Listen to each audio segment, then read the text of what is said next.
నమస్తే welcome to our channel నేను మిషాల్ని YS Vivekananda హత్య కేసుకు సంబంధించి అవినాష్ రెడ్డికి అయితే సుప్రీంకోర్టులో షాక్ తగిలింది. ఇక బెయిల్ కూడా రద్దు చేసింది.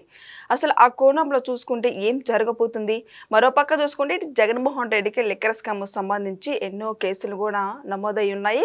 అయితే లిక్కర్ స్కామ్ సంబంధించి తను కూడా అరెస్ట్ కాబోతున్నారని ప్రచారం అయితే జరుగుతుంది. అవినాష్ రెడ్డి జగన్మోహన్ రెడ్డి నిజంగా అరెస్ట్ అవుతారా? ఇలాంటివన్నీ డిస్కషన్ చేసే ముందు స్టూడియోలో ఉన్నారు senior journalist doctor Bharat Reddy గారు ఉన్నారు. వారిని అడిగే విషయాలను తెలుసుకునే ప్రయత్నం చేద్దాం. నమస్కారం సార్. నమస్తే. వైఎస్ వివేకానంద హత్య కేసు సంబంధించి అవినాష్ రెడ్డికి అయితే సుప్రీంకోర్టులో షాక్ తగిలింది. అసలు నిజంగా ఆ కేసుకు సంబంధించి ఇప్పటికే అనేక మలుపులు అయితే తిరుగుతూనే ఉంది. మరోపక్క చూసుకుంటే లిక్కర్ స్కామ్కు సంబంధించి కూడా జగన్మోహన్ రెడ్డికి కూడా ఇదే కోణంలో చూసుకుంటే అదే కోణంలోనే మలుపులు లిక్కర్ స్కామ్ సంబంధించి తిరుగుతూ ఉంది.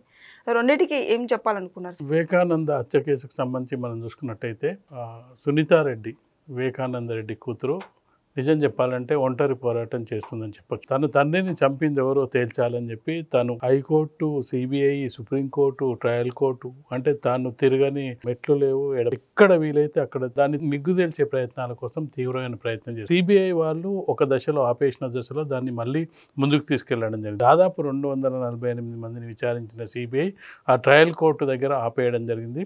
కేసు ముందుకు తీసుకెళ్ళలేదు. ఈలోపు అవినాష్ రెడ్డి ఏం చేసినట్టే అవినాష్ రెడ్డి మీదనే చాలా ఆరోపణలు ఉన్నాయి. అవినాష్ రెడ్డి చేయించాడు ఈ హత్య, అవినాష్ రెడ్డి తండ్రి అనే ఆరోపణలు ఉన్న నేపథ్యంలో ఇక్కడ చాలా అంశాలని మనం గమనించాల్సిన అంశం ఏంటంటే సాక్షులు కనపడకుండా పోవడం, కొంతమంది సాక్షులు మృతి చెందడం, అంటే దీని వెనుక పెద్ద కుట్ర దాగి ఉందనేది డాక్టర్ సునీతారెడ్డి ఆరోపణ. వీటన్నిటిపై విచారణ జరిపించాలి. ఒక దశలో ఏంటంటే జగన్మోహన్ రెడ్డి భారత్ ఇన్వాల్వ్మెంట్ ఉంది అవినాష్ రెడ్డి ద్వారా అనే కూడా ఆరోపణలు వచ్చిన నేపథ్యంలో వీటన్నిటిని నిగ్గు తేల్చాల్సిన బాధ్యత సిబిఐకి ఉంది. సిబిఐ ఒక కేసును ఒక దగ్గర ఆపడంతో సుప్రీంకోర్టు ప్రశ్నించడం కూడా జరిగింది. ఇక కేసు విచారణ మీరు అవసరం లేదనుకుంటున్నారా, ఇంతతో ఆపేస్తారా, మరింత విచారణ అవసరం లేదా అన్న సందర్భంలో సునీత మెయిన్ డిమాండ్ ఏంటంటే మీరు సిబిఐ విచారణ 248 మందిని విచారించిన తర్వాత అవినాష్ రెడ్డి పాత్రపై విచారిస్తూ మీరు ఎందుకు అక్కడ ఆపేశారు, ఇది కంటిన్యూ చేయాలి, అవినాష్ రెడ్డిని విచారిస్తేనే అసలు విషయాలు బయటపడతాయనేది ఆమె ప్రధానమైన డిమాండ్. ఆ డిమాండు గత సంవత్సర కాలం నుంచి చేస్తుంది. అవినాష్ రెడ్డి ఏదో విధంగా తప్పించుకొని తిరుగుతున్నాడు. తెలంగాణ హైకోర్టు ద్వారా బెయిల్ కూడా తెప్పించుకోగలిగారు. తెలంగాణ హైకోర్టు బెయిల్ ఇస్తే తాను సుప్రీంకోర్టు అని ఆశ్రయించాల్సిన పరిస్థితి వచ్చింది. సుప్రీంకోర్టు కూడా సిబిఐని అడగడం జరిగింది, మీరు ఎందుకు ఆపేశారు, ఇంకా కేసు విచారణ అవసరం లేదా అని అడగడం జరిగింది. ఎట్టకేలకు ఏంటంటే సునీత ఏం కోరుకుంటుందో ఆమె ముందుగా అవినాష్ రెడ్డి బెయిల్ని రద్దు చేసి అతన్ని విచారించినట్టయితే పూర్తిగా విషయాలు బయటపడతాయనే కారణం ఏంటంటే అవినాష్ రెడ్డి బయట తిరిగినంత వరకు సాక్ష్యాలు లభించే అవకాశం లేదు, సాక్ష్యాలు తారుమారయ్యే అవకాశం ఉంది. అసలు ఇంత కేసు 5 ఏళ్ల కాలం పాటు జగన్మోహన్ రెడ్డి ముఖ్యమంత్రిగా ఉన్నాడు. తన సొంత బాబాయిని చంపేస్తే అసలు ఎవరు చంపారో తెలుసుకోలేనంత అసమర్థంగా ఉండే అవకాశం లేదు. కాకపోతే దీని వెనుక పెద్ద కుట్ర ఉంది, తెర వెనుక ఏం జరిగింది. చివరికి ఒక దశలో వాళ్ళు చెప్పింది ఏంటంటే సునీతకు కూడా ఇందులో భాగం ఉంది అని చెప్పే రీతిలో కూడా మాట్లాడిన సందర్భాన్ని మనం చూడొచ్చు. వ్యక్తిగతంగా వివేకానంద రెడ్డి మీద రెండో భార్య ఉంది, ఇలాంటి ఆరోపణలు చేసిన నేపథ్యాన్ని కూడా చూడొచ్చు. కాబట్టి ఖచ్చితంగా అవినాష్ రెడ్డిని నిజంగానే అతను ఆ కేసులో ఇరుక్కోకపోతే కోర్టే కొట్టివేసే అవకాశం ఉంది. అవినాష్ రెడ్డి పాత్ర లేదు, అవినాష్ రెడ్డి మీద ఆరోపణలు మాత్రమే అని చెప్పి ఇప్పుడు కేవలం అతను ఆరోపణలు ఎదుర్కొంటున్న వ్యక్తే, ఏం అతను చేయించినట్టుగా ఏం రుజువులు లేవు, కానీ ఆరోపణలు ఎదుర్కొంటున్న వ్యక్తి తను విచారణ సందర్భంగా ఏ విధంగా అనేది సునీత డిమాండ్. తన మీద అనుమానాలు ఉన్నాయి, తనే హత్య చేయించినట్టుగా నాకు డౌట్ ఉంది అన్నప్పుడు ఖచ్చితంగా విచారించాల్సిన అవసరం ఉండే. రాష్ట్ర ప్రభుత్వం ముందే అది కోర్టు సిబిఐకి కావాలని చెప్పి ఏదైతే సునీత కోరిందో దాన్ని అంగీకరించడం జరిగింది, సిబిఐ ఎంక్వైరీ ప్రారంభించడం జరిగింది. కానీ ఎందువల్ల ఆపింది అనేది ఇప్పటికి కూడా అది పెద్ద సస్పెన్స్గా మిగిలిపోయింది.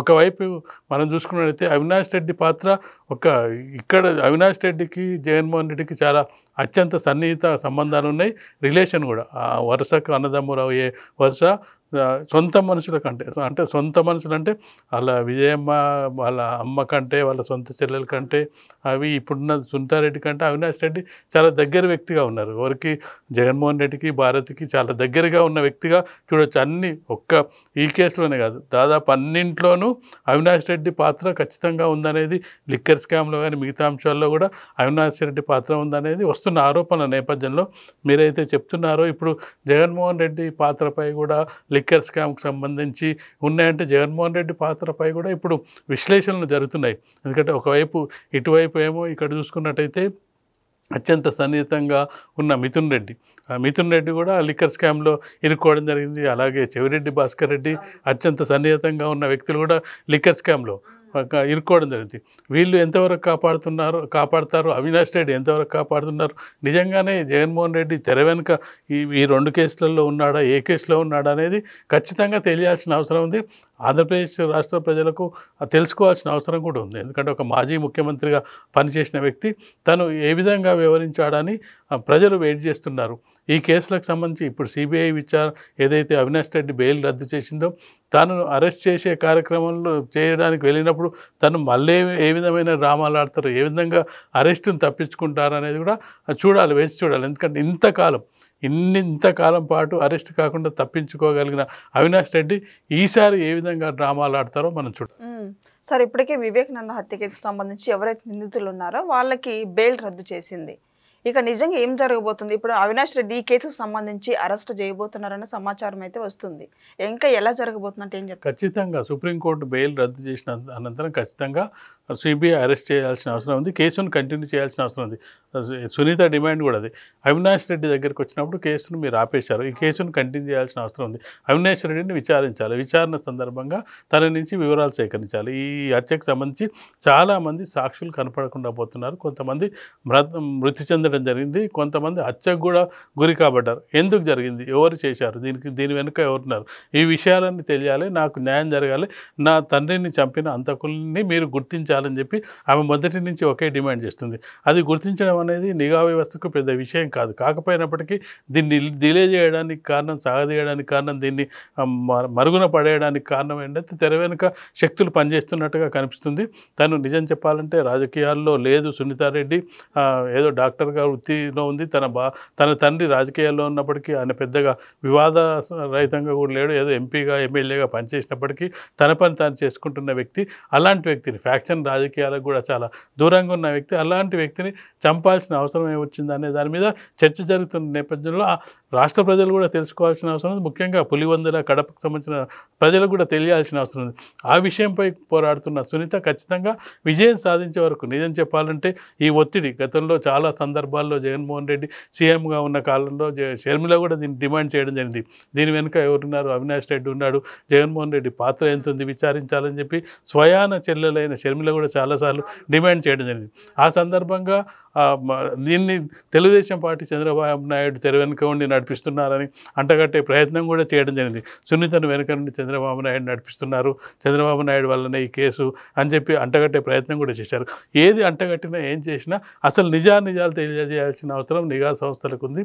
సిబిఐ ఖచ్చితంగా పూర్తిగా ఎంక్వైరీ చేసి అవినాష్ రెడ్డి నిజంగానే దీని తెర వెనుక ఉన్నట్టయితే ఖచ్చితంగా అతన్ని అరెస్ట్ చేయాల్సి ఉంటుంది, జైలుకి పంపించాల్సిన అవసరం. ఒకవేళ నిజంగానే అతని పాత్ర లేకపోయినట్టయితే అతను కోర్టులే అతన్ని నిజాయితీపరుడుగా విడుదల చేసే అవకాశం ఉంటుంది. కాబట్టి ఇప్పటికైనా సిబిఐ తన కర్తవ్యాన్ని నిర్వహించాల్సిన అవసరం ఉంటుంది. దీనికి సహకరించాల్సిన బాధ్యత అవినాష్ రెడ్డిపై కూడా ఉందని మనం చెప్తాం. ఇప్పటికే సునీత రెడ్డి గారికి న్యాయం చేస్తూనే ఉంది, న్యాయం జరగాలి మా నాన్నగారు కానని.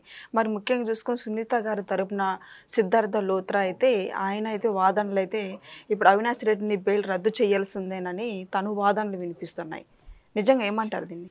ఖచ్చితంగా సునీతారెడ్డి పరిస్థితి కొంచెం ఇబ్బందికరంగానే చెప్పొచ్చు. ఎందుకంటే ఒంటరిగా పోరాటం చేస్తుంది, ఫ్యాక్షన్ రాజకీయాలు ఉన్న నేపథ్యంలో తనకి ప్రాణభయం కూడా ఉందన్న ఒక సందర్భంలో చూడొచ్చు. ఎందుకంటే ఈమెనే లేకుండా చేసినట్టయితే ఈ కేసు అక్కడికి ఆగిపోతుందనే ఇలాంటి అంటే అంత క్లిష్టమైన పరిస్థితుల మధ్య కూడా తను కేసుని ఇంతవరకు తీసుకొచ్చి అవినాష్ రెడ్డి బెయిల్ను రద్దు చేయించడానికి ఆమెను చేయని ప్రయత్నం చేయదు, తిరగని కోర్టు లేదని చెప్పడానికి నిదర్శనం.